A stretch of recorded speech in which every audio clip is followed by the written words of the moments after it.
오늘 우리에게 주시는 하나님 말씀은 히브리서 5장 말씀입니다. 5장 1절부터 14절까지 말씀 교독하겠습니다.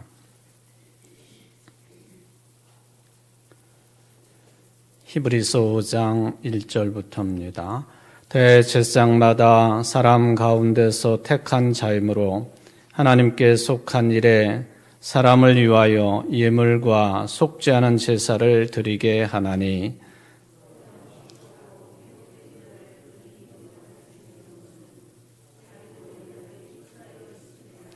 그러므로 백성을 위하여 속죄 죄를 드림과 같이 또한 자신을 위하여도 드리는 것이 마땅하니라.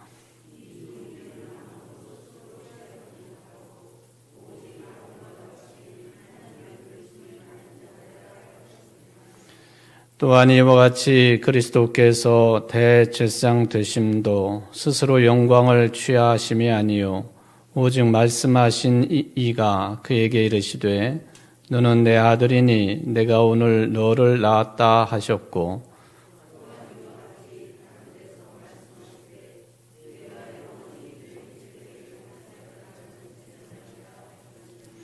그는 육체에 계실 때에 자기를 죽음에서 능히 구원하실 이에게 심한 통곡과 눈물로 간구와 소원을 올렸고 그의 경건하심으로 말미암아 들으심을 얻었느니라.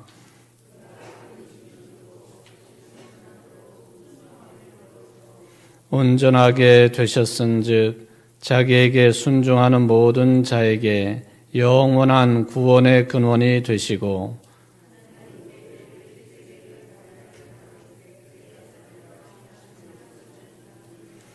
멜기세덱에 관하여는 우리가 할 말이 많으나 너희가 듣는 것이 둔함으로 설명하기 어려우니라.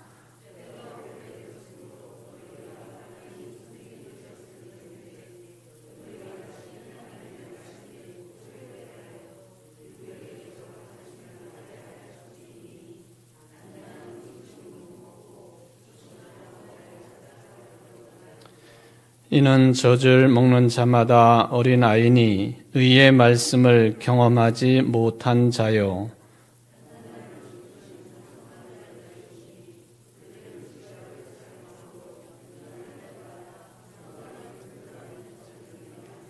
아멘.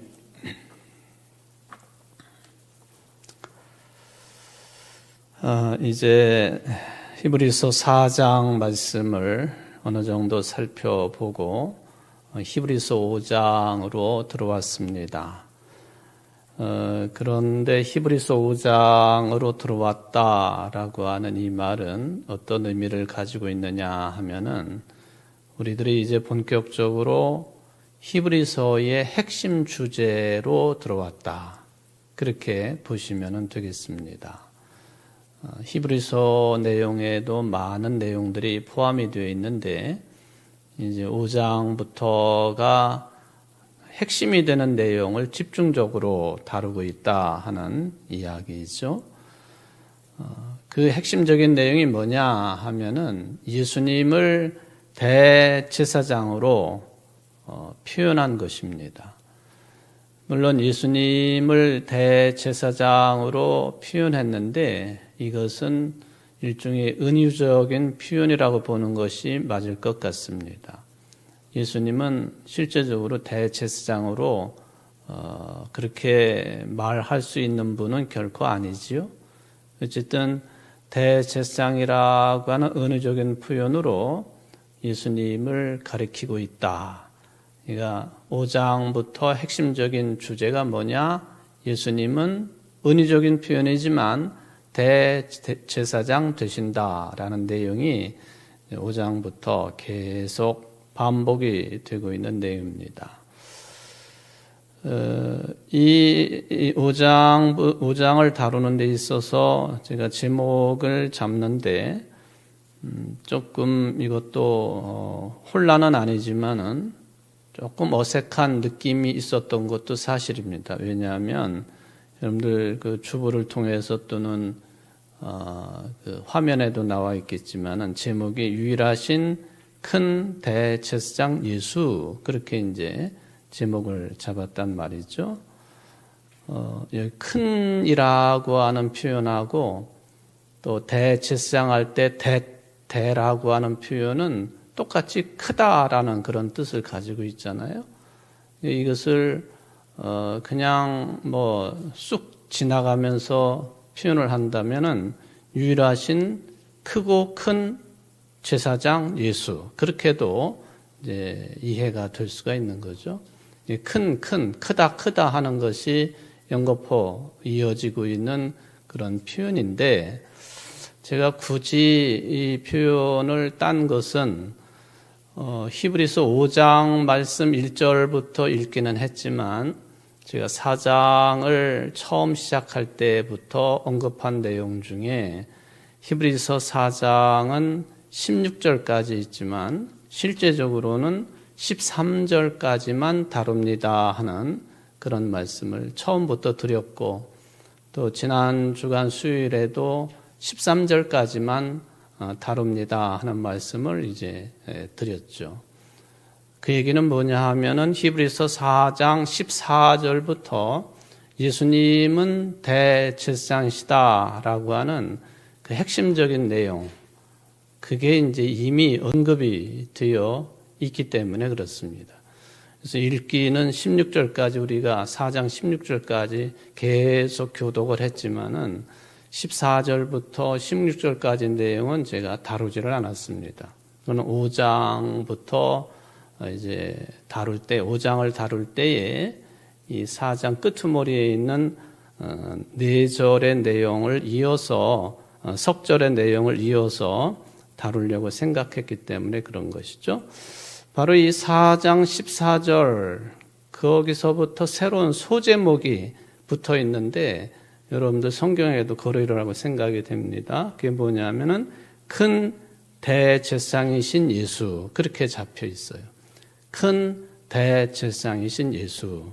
여기도 크다, 대자도 크다라는 의미고, 그러니까 이것은 뭐 국어를 몰라서 이렇게 표현한 것도 아닐 터이고요. 또는 뭐 문법상 이런 표현이 맞는 것이냐 하는 것을 무시하고 이런 표현을 썼다고 저는 사용하지는 않습니다. 역시 이것은 예수님이 대제사장 되신다, 은유적으로 보면은 이것을 크게 강조하기 위한 그런 표현법이고, 또 이 크다, 큰 대제사장 할 때에 이 큰이라고 하는 말은 대제사장을 꾸미는 그런 그 역할을 하고 있는 거기 때문에 대제사장을 그냥 한 그 독립된 단어로 본다면은 또 이제 문제가 될 것은 없겠다. 그러니까 유일하신 대제사장이시다. 대제사장이 수없이 많이 있었을 터인데 유일하신 대제사장은 예수님 한 분뿐이시다. 이거를 강조하기 위한 그런 표현이라고 이제 저는 생각을 합니다. 예수님이 대제사장이 되십니다라고 하는 이 표현은 여러분들 뭐 교회 생활을 대부분이 오래 하셨기 때문에 아주 자연스럽고 또 익숙한 그런 표현이지요. 그리고 예수님을 이제 지칭하는 그런 말이기도 합니다. 예수님이 대자를 빼더라도 제사장 되시고, 또 예수님을 통해서 우리가 속죄를 받는 것이기 때문에도 이 제사장의 역할이 어떤 것이냐 하는 것을 생각해 보면은 예수님은 당연히 그래서 제사장 역할도 감당하신 분이시다라는 말이 되겠습니다.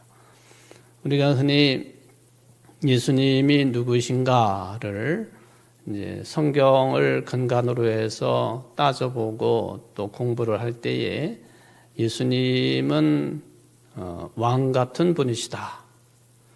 또 예수님은 제사장 역할을 감당하신 분이시다. 예수님은 또 선지자의 역할도 감당하신 분이시다. 이 세 종류를 항상 같이 언급을 합니다. 예수님은 왕 같은 존재요, 또 선지자와 같은 존재요, 또 제사장과 같은 존재라.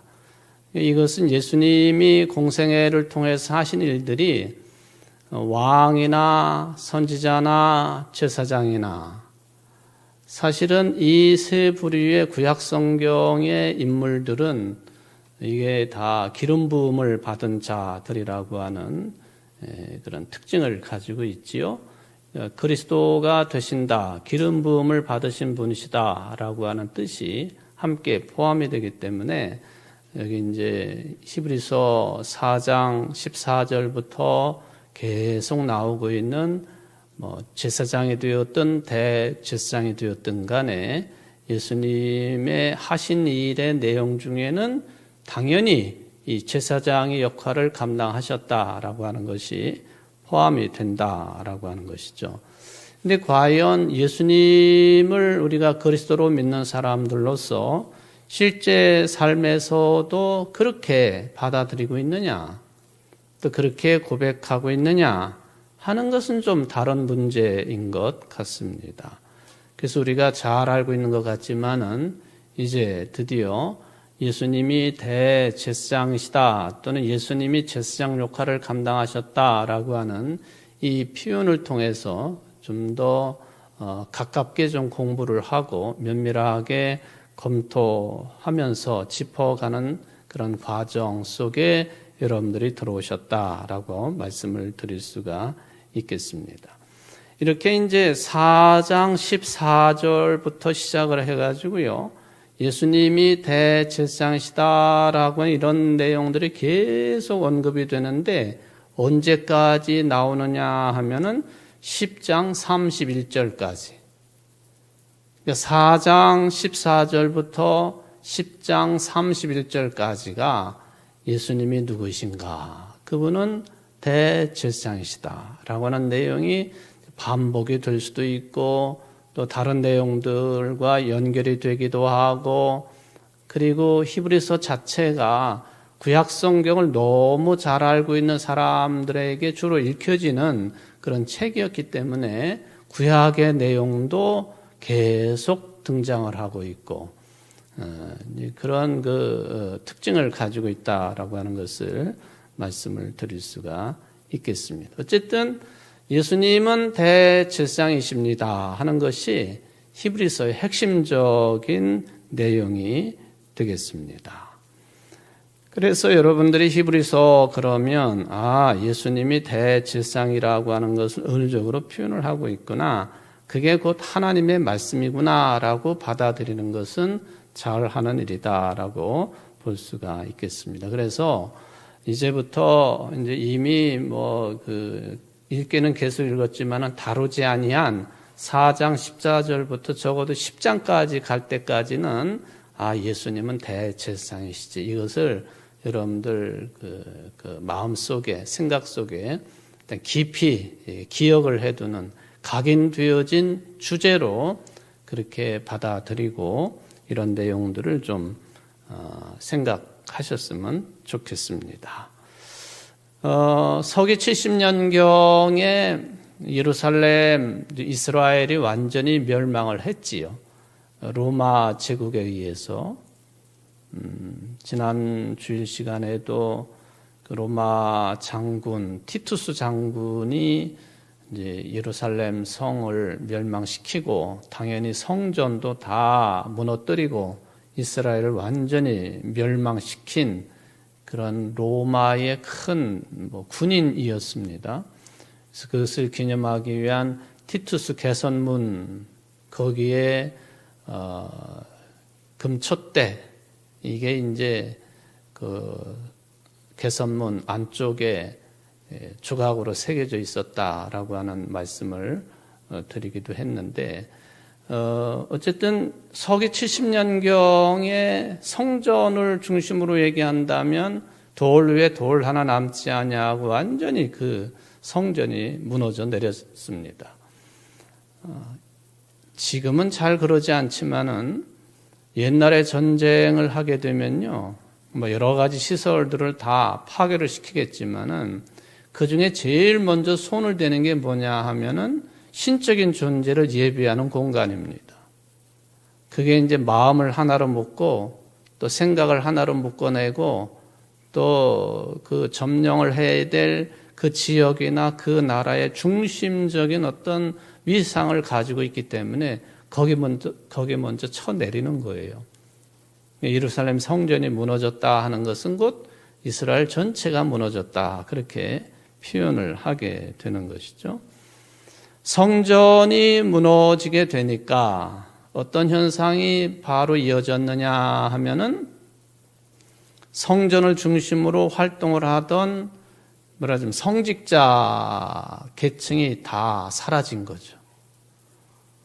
물론 이제 아마 제3의 성전을 이스라엘 유대민족이 지금 건축을 하려고 무던히 애를 쓰고 노력을 기울이고 있는데, 성전이 지금 예루살렘에 있는 그 바이돔, 그 모스크 그 자리에 만약에 복원이 된다 그러면은 레이지파는 계속 이어지는 것이기 때문에 레이지파 가운데 아론 계열, 그 자손들이 계속 이어지고 있지 않겠어요? 피가 그 사람들에서 이제 제사장을 다시 뽑아내 가지고 제사 행위를 할 것이지만은 어쨌든 서기 70년경에 제사를 드려야 되는 그 가장 중요한 곳인 성전이 다 파괴가 되니까 제사장 그룹도 어디로 갔는지 다 사라진 거죠. 그럴 수밖에 없지 않겠어요? 제가 여러 차례 들은 말씀이지만은 그것을 딱 알아차린 사람, 당시에 랍비 중에 위대한 랍비였던 요하난 벤 자카이라고 하는 랍비가, 이제는 우리가 성전을 중심으로 예배를 드리고 제사 행위를 하고 또 죄를 고하고 기도를 하고 속죄함을 받고 신년이 되면은 거기서 나팔을 불어대면서 나팔절을 지켜야 되고 하는 것인데, 이 장소가 없어졌으니 우리 민족이 앞으로 어떻게 버텨낼 것이냐 해가지고는 벤 자카이가 티투스 장군에게 사정을 한 것으로 알려져 있지만, 하여튼 몰래 그 예루살렘 성을 빠져나와가지고 사정을 하지 않습니까?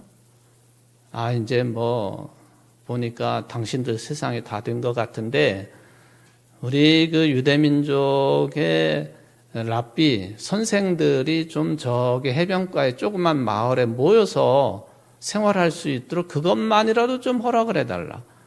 내가 당신 관상을 보니까 앞으로 로마의 황제가 될 관상인데, 아마 이 티투스 장군이 그 말에 홀다닥 속아 넘어갔겠죠.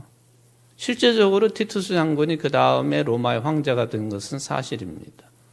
벤 자카이가 관상을 잘 봐서 그런 건 아니겠지만, 그런 말을 해가지고는 티투스 장군의 환심을 사고 그렇게 하시오, 허락을 했습니다. 그래서 지금 바로 텔아비브와 한 그 행정구역으로 되어 있는 요빠라고 하는 조그만 항구 도시가 있는데, 요빠가 어떤 것으로 유명한지 아시죠? 베드로가 무두장의 집 시몬의 집에 머물렀던 곳이 요빠 아닙니까? 요빠. 이게 텔아비브와 같이 행정구역으로 묶여 있지만 아주 오래된 도시예요. 바로 그 근처에 야브네라고 하는 조그만 해변 마을을 얻었습니다. 그래서 이 벤 자카이가 거기에서부터 랍비들을 조금씩 이렇게 끌어모아 가지고 랍비 학교를 창설을 했습니다. 그게 이제 서기 70년 지난 뒤 어간이 되겠죠. 70년. 그러고는 20년 뒤에 어떤 일이 벌어졌느냐? 유명한 얌니아 회의를 통해서 여러분들이 지금 가지고 계시는 구약 성경 39권이 정경으로 채택이 되고, 그 얌니아 회의를 통해서 이 39권이 정경이다, 그 외의 것들은 정경이 아니다 하는 결론을 맺습니다. 그게 지금까지도 우리는 39권의 구약 성경을 가지고 있잖아요. 20년 만에 그런 일이 벌어진 거예요. 제사 중심의 종교로부터 이제는 율법을 연구하고, 그리고는 그 결과적으로 39권의 구약성경, 우리는 구약성경이라고 말하지만 저들은 정경이라고 그냥 표현을 하지요. 39권의 그 자기들의 성경책, 이거를 채택을 함으로 어떤 변화가 생겼느냐 하면은 이제부터는 율법 중심의 종교, 말씀 중심의 종교로 대전환을 일으킨 거예요.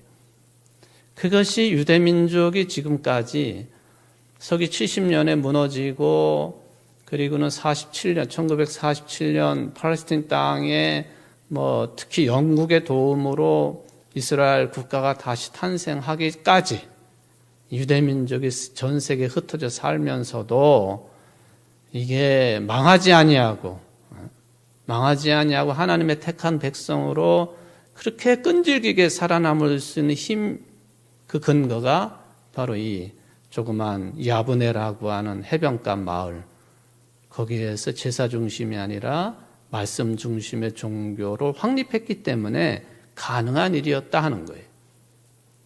그러니까 세계 흩어져 살면서 10가정 이상만 되면은 반드시 회당을 만들고 회당에서 율법 공부를 하고 기도를 하고 모든 종교의식을 거기서 행하고 그랬던 거 아닙니까? 지금은 이제 성전은 없지만 회당 중심의 종교로 유대교가 남아 있습니다.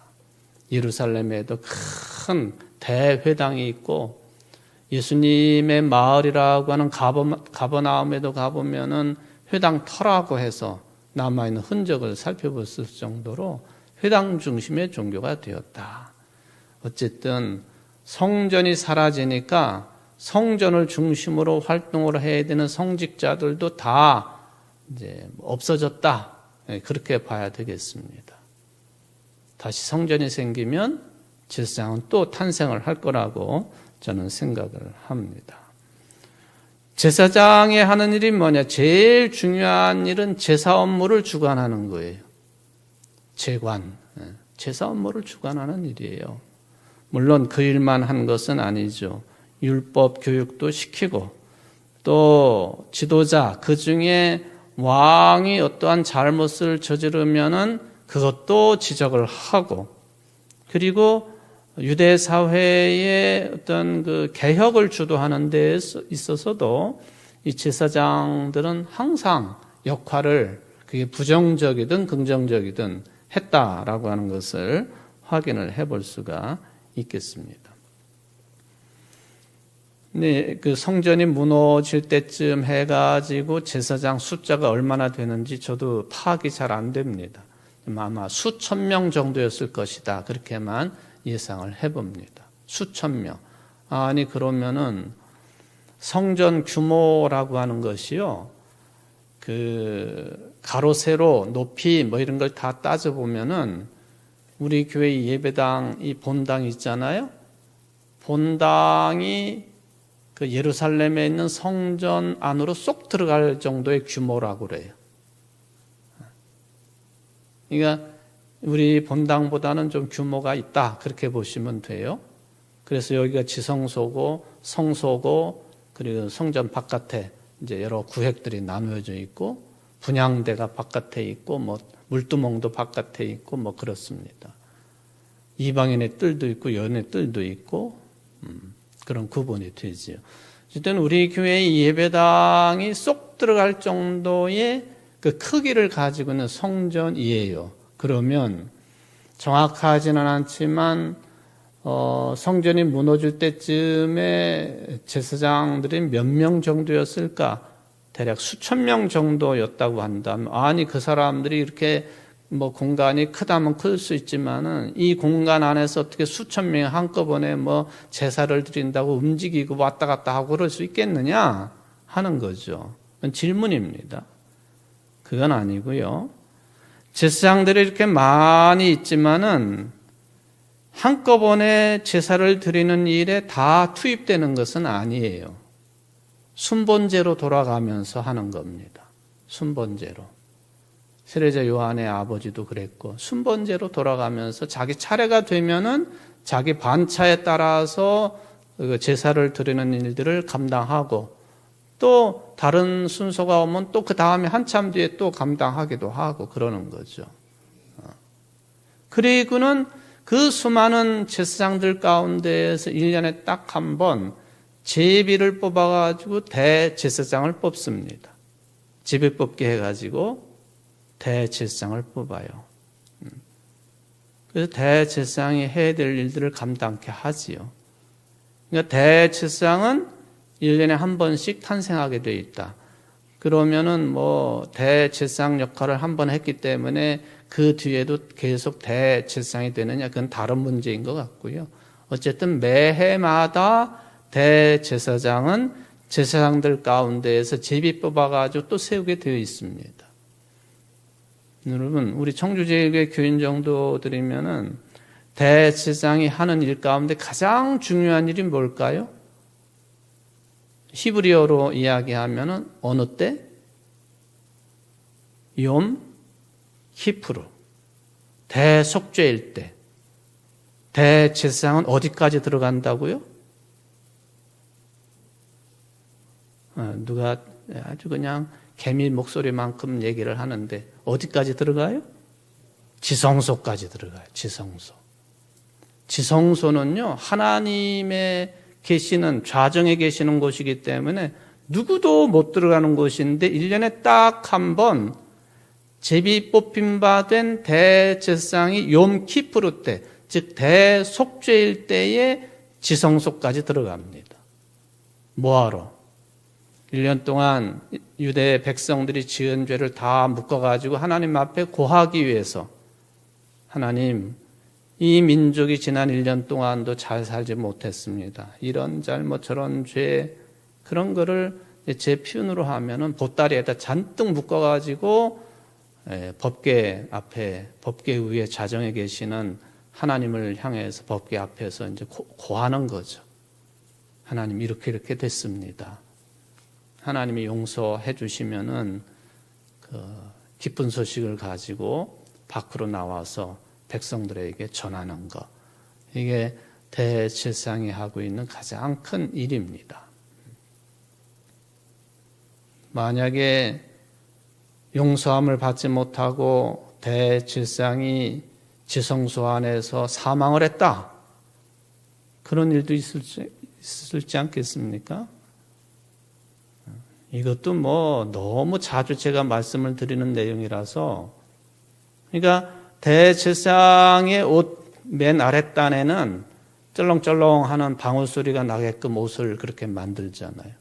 지성소 안에서 바깥에 있는 뭐 다른 제사장들이나 백성들이 들을 때에 쩔렁쩔렁하는 대제사장이 왔다 갔다 하는 소리가 들리면은 아직 대제사장이 죽지 않고 살아있구나. 저렇게 움직이는 소리를 들어보니까 만약에 그게 한참 끊겼다. 그러면 이제 큰일 나는 거죠. 움직이지 않는 거니까. 그는 곧 하나님의 죄의 용서함을 받지 못하고 대제사장이 대표로 죽는 거예요, 거기서. 그럼 어떻게 해야 돼요? 들어가가지고 가서 끄집어 내야 되나요? 절대로 못 들어가요, 거긴, 지성소에는.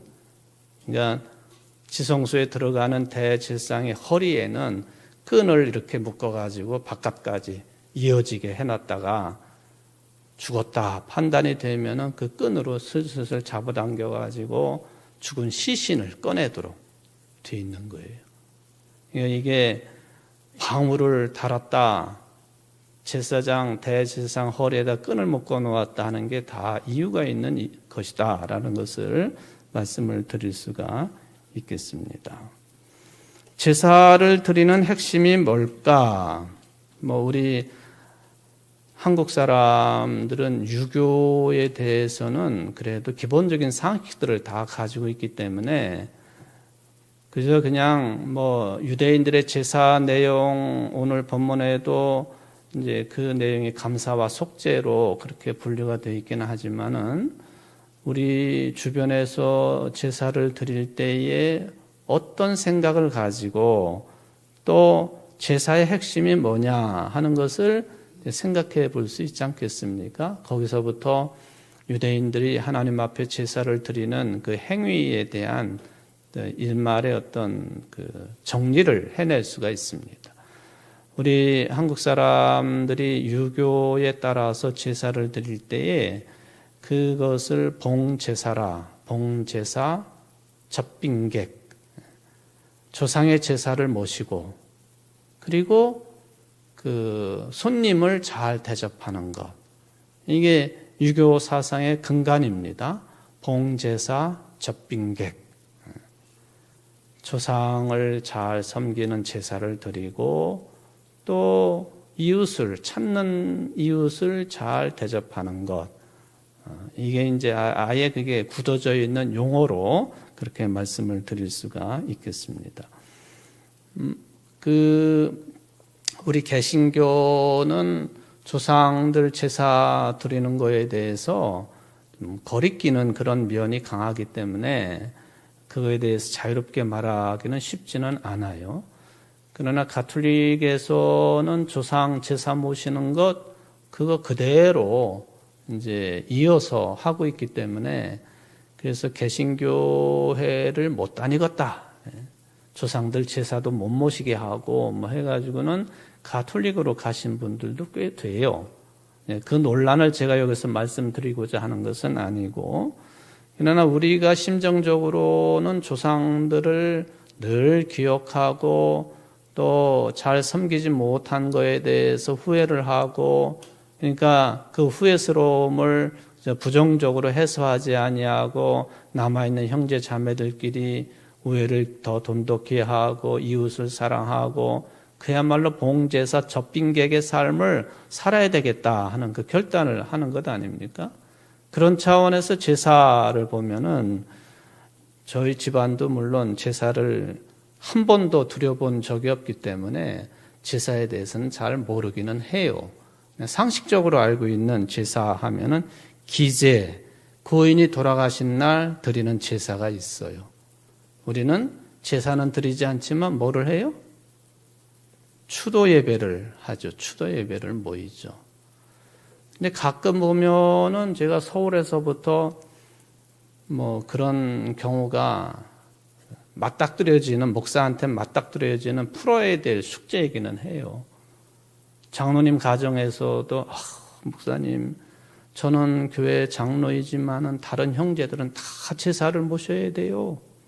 어떻게 했으면 좋겠느냐고. 어떻게 했으면 좋겠느냐고. 장로님 생각은 어떻게 했으면 좋겠느냐고. 어떻게 하면은 형제들 간에 울근불근하지 아니하고 뭐 어차피 뭐 종교라고 하면은 다른 내용으로 살아가는 형제 자매 지간들인데 어떻게 하면 좋겠느냐고. 좀 장로님이 좀 답변 좀 해보시라고. 그러면은 이제 제가 실제로 경험했던 내용이니까 목사님 이러면 어떨까요? 뭐냐고. 목사님 모시고 먼저 추도 예배를 드릴게요. 추도 예배를 먼저 드리겠습니다. 뭐 좋죠, 저야. 그렇게 하십시다. 그 다음에는요. 그러면은 다른 형제들은 너네들 알아서 해라. 그 다음엔 제사를 모시는 거.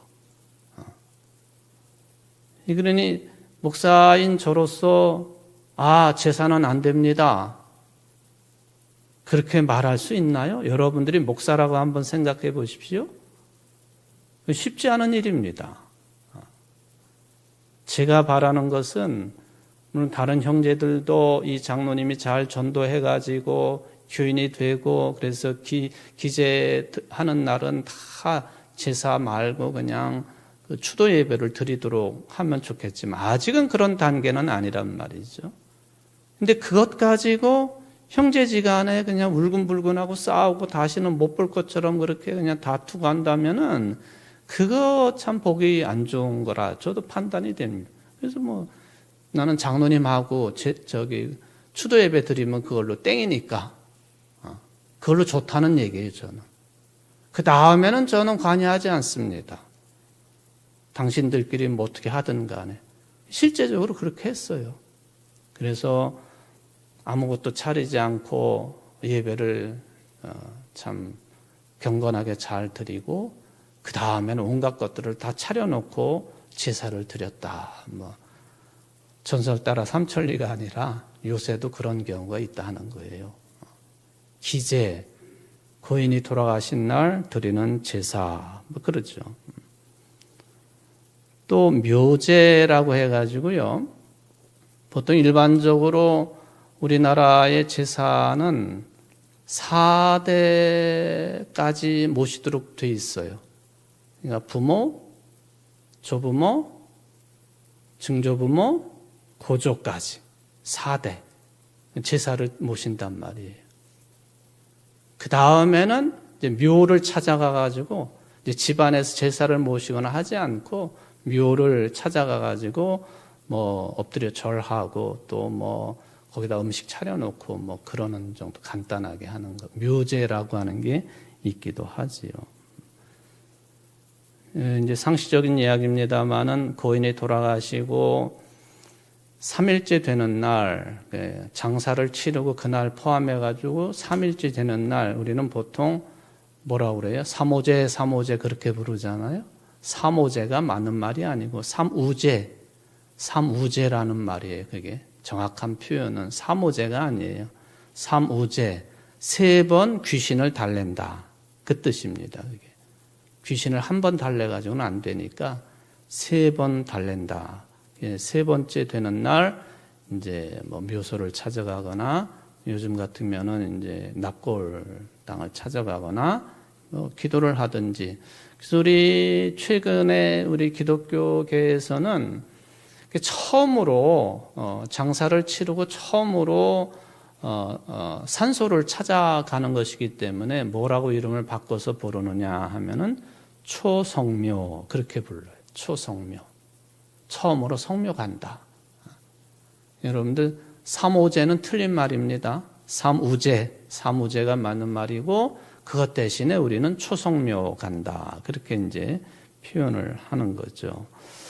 자, 그리고는 제가 이제 한 가지 뭐 시간이 많이 갔지만은 이건 뭐 우리나라 유교 제사 얘기만 하다가 오늘 다 끝나게 생겼네. 어쨌든 뭐 상식적으로 알아야 될 내용들이기 때문에 4대까지 제사를 모시는 게 보통 일반적인 거고요.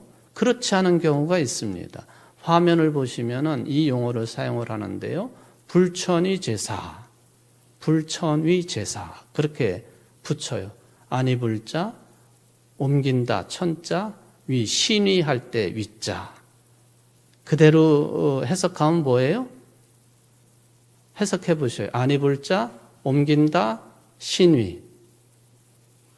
신위를 옮기지 않는다.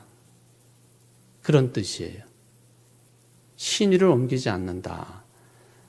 그러니까 여기에 해당되는 고인은 그러니까 예를 들면은 집안에 뭐 그 큰 집안 같은 경우는 사당을 만들어 놓고 거기다 신위를 모시잖아요. 4대까지 하면은 그 신위도 모시지 않는 거예요, 사실은. 신위를 아예 영원토록 보존하면서 집안에서 제사를 모시는 경우를 불천이라 그렇게 불러요. 불천이 제사. 근데 이거는 함부로 아무한테나 이게 주어지지 않습니다. 그래가지고 이것을 국불천위 그러면은 나라가 아예 이분은 너네 집안에서 영원토록 제사를 모셔라. 나라에 큰 공을 세운 사람이기 때문에 나라에서 지정을 해주는 불천위 제사 대상이 있습니다. 우리나라 같으면 이황 이런 분들이 다 불천위 제사를 드려야 돼. 그 후손들이.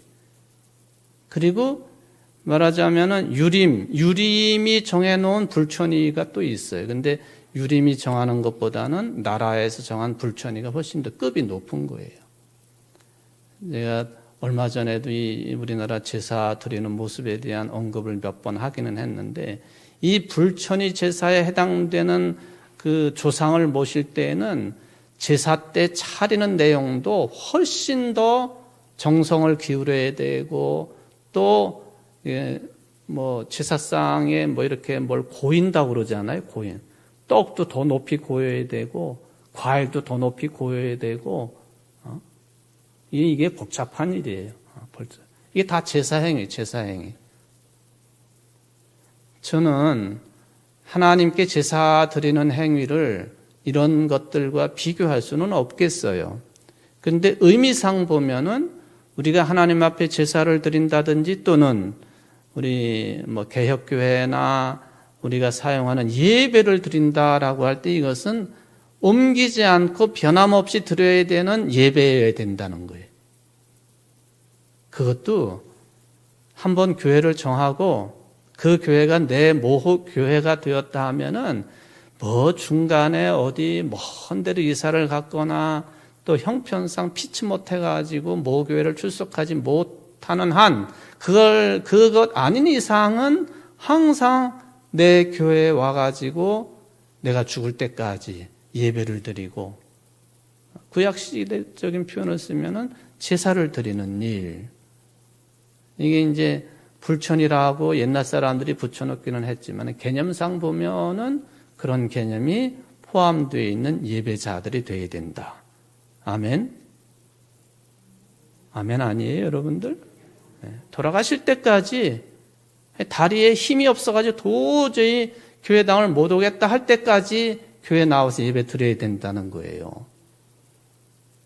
이해되셨죠? 아멘? 예, 그렇게 하셔야 돼요. 돌아가실 때쯤 되면은 예수가 누구요? 이런 분들이 계세요.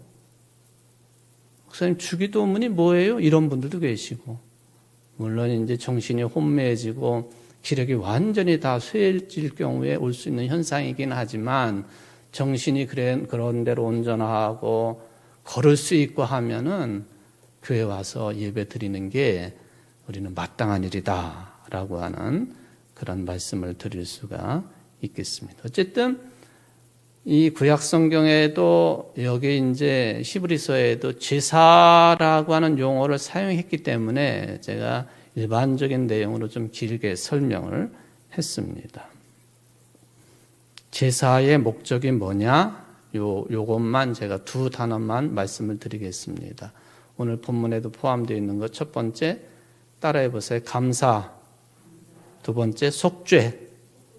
제사를 드리고 특히 제사를 드리는 크나큰 목적 두 가지 감사와 속죄가 포함되어 있다 하는 것이죠.